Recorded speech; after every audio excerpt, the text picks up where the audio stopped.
Tout au long du XVIe, du XVIIe et du XVIIIe siècle, Saint-Chinian a tiré sa fortune de la draperie.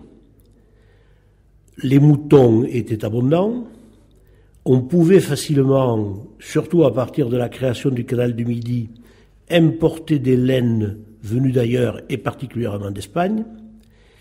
Il y avait beaucoup d'eau, l'eau du Vernazobre et l'eau du canal de la Baie. Le blanchiment des laines était donc facile, la main-d'œuvre était abondante et pratiquement tous les personnels de Saint-Chinian travaillaient dans la draperie. Nous sommes très bien renseignés sur cette draperie parce que l'encyclopédie de d'Alembert et Diderot, dans ses planches, nous présente les travaux tels qu'ils étaient réalisés au bord de l'eau, en rivière, et dans des bâtiments tels que ceux qui restent encore debout à Saint-Chinian.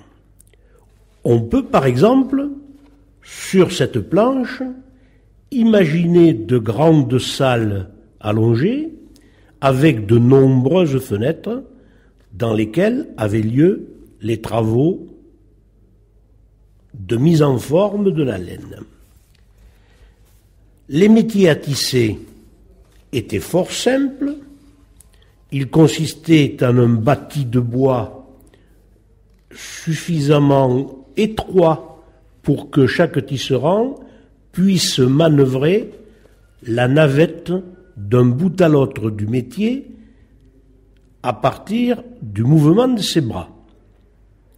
Une fois que la laine était tissé, que le tissu de laine existait, on le foulonnait, on le faisait battre par des marteaux soulevés par des cames, lesquelles cames étaient elles-mêmes mises en œuvre par des roues à aubes sur des dérivations de la rivière et surtout sur le canal de la Baie.